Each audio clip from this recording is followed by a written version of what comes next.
बताओ मंदिर क्यों होने चाहिए? कुछ लोग कहते हैं मंदिर बनाने की क्या जरूरत है, हॉस्पिटल बना दो। अब राम मंदिर बन गया ना, उस राम मंदिर से ही ना जाने कितने हॉस्पिटल चल सकते हैं। एक मंदिर से 10 हॉस्पिटल चल सकते हैं।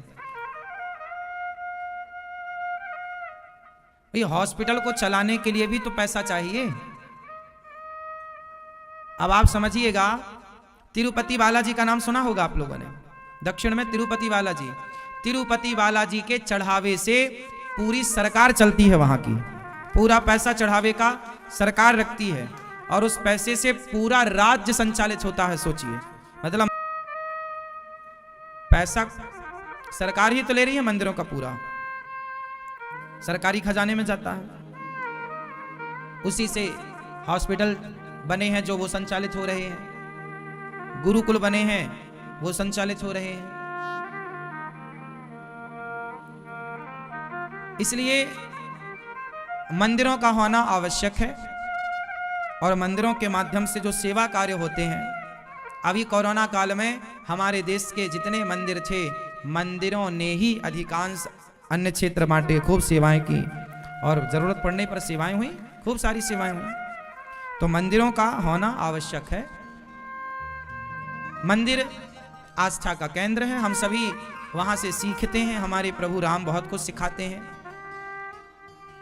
कुछ विपक्षी नेता होते हैं जो रामलला पर उंगलियां खड़ी करते हैं। नहीं समझ पाए वो बेचारे राम जी को, नहीं समझ पाए राम जी को तो सत्ता से चले गए। मतलब वो भगवान को भगवान मानने को तैयार नहीं है। देखिए राजनीति भी कैसी है, क्या पालोगे। इसलिए भगवान पर संदेह माता सती ने भी किया तो माता सती की सत्ता भी चली गई। भगवान पर संदेह नहीं, भगवान पर श्रद्धा होनी चाहिए। क्योंकि ईश्वर, एक सज्जन हमसे बोले महाराज जी राम कोई भगवान थोड़ी है। तो हमने कहा आप बताओ राम जी कौन है। अरे बोले वो तो एक पुरुष हैं। हमने कहा अच्छा, पुरुष तो तुम्हारा बाप भी है, क्या तुम्हारे बाप के लक्षण राम से मिल रहे हैं? पुरुष तो तुम्हारा बाप भी है, तो तुम्हारे बाप के लक्षण राम जी से मिल रहे हैं। यदि राम के आचरण आप में आ जाएं तो आप ही भगवान हो जाएंगे साहब। हम आपको भगवान मान लेंगे, चलो राम जी को नहीं मानेंगे, आपको मान लेंगे। पर राम जैसे लक्षण, जिन्होंने पूरे कार्यकाल में एक बार भी झूठ नहीं बोला, मर्यादा का पालन किया। पुत्र की मर्यादा क्या होनी चाहिए, पति की मर्यादा क्या होनी चाहिए, राजा की मर्यादा क्या होना चाहिए। अब ये सब हम राम जी से सीखें, ना कि राम जी पर उंगलियां उठाएं। उठाने से भी तुम पा क्या लोगे?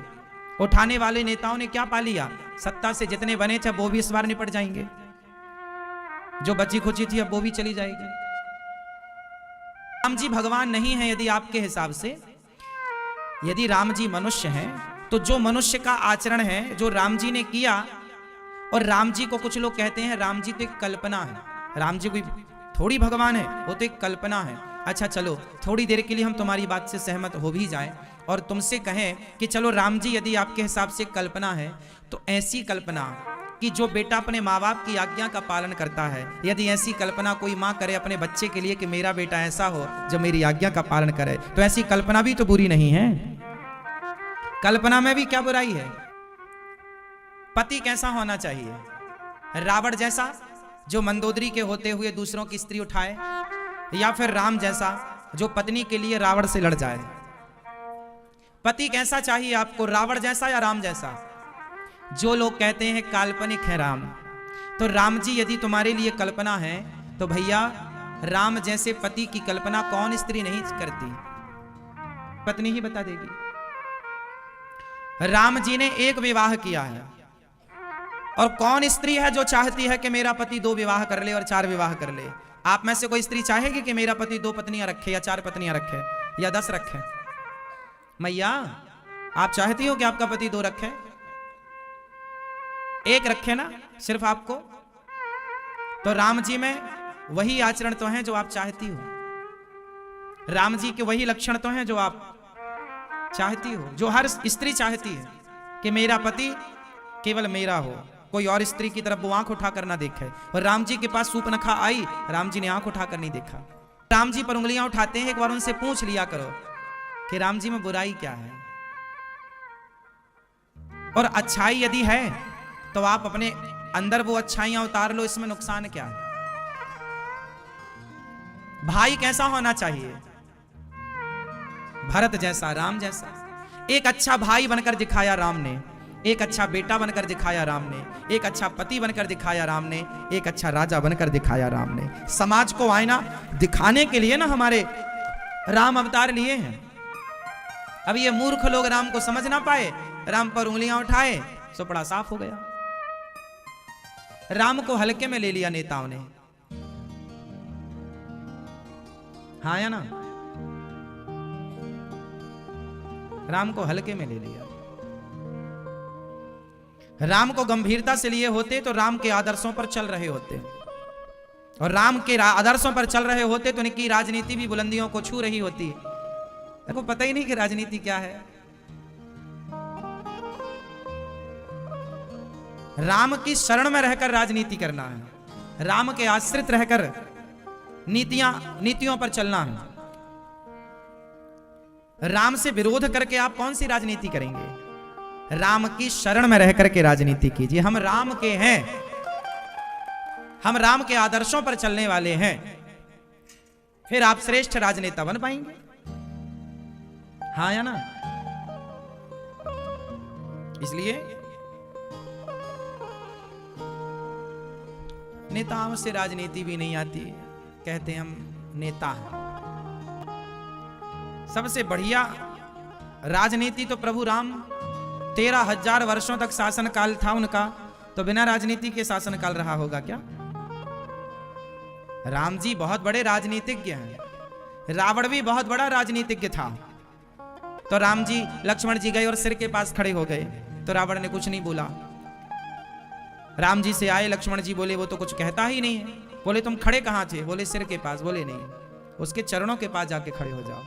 रावण के चरणों के पास जाकर लक्ष्मण जी खड़े हुए, तो रावण ने उपदेश किया। उसने नारी धर्म, राजधर्म, स्त्री धर्म की बातें कही, ज्ञान का मर्म बताया। रावण विद्वान तो था ही, भाई चरित्र से भटक गया अलग विषय है। चरित्र से खोखला हो गया, सीता मैया को हरण कर लिया। अच्छा, सीता मैया को हरण करने में भी रावण की नीयत बुरी नहीं थी।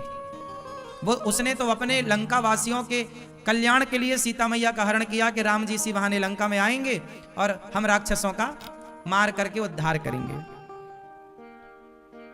हाँ या ना? सीता मैया का हरण रावण ने कोई गलत नियत से नहीं किया था कि मैं पत्नी बनाकर रखूंगा सीता को, ऐसा कोई भाव नहीं था रावण का। रावण को कहा जरूर जाता है कि चरित्रहीन था, ठीक था, रहा भी होगा, लेकिन सीता मां को लेकर उसके मन में कोई गलत भाव नहीं था, क्योंकि वो जानता था कि ये जगत जननी है। उसने सीता मैया का अपहरण केवल अपने लंका वासियों के कल्याण के लिए किया तो गलत ही था। सीता मैया को, किसी की भी स्त्री को उसकी मर्जी के खिलाफ उठाना गलत था, लेकिन उसने अपने कल्याण के लिए किया और कल्याण हुआ भी उसका कार्य तो सिद्ध हो गया, लेकिन समाज में उसका अपयश हुआ। अपयश भले हुआ, पर एक दृष्टि से रावण भी विद्वान था, और उस विद्वान से राम जी ने लक्ष्मण जी को भेज करके ज्ञान लिया।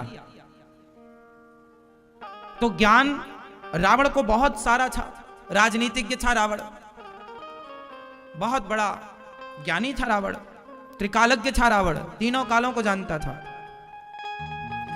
लेकिन वही है ना कि अति का अंत तो होता ही है, रावण का भी हुआ। तो भगवान कृष्ण का जन्म हुआ जहां पर, अब वहां हमें कृष्ण लला भी चाहिए, जैसे राम लला आए।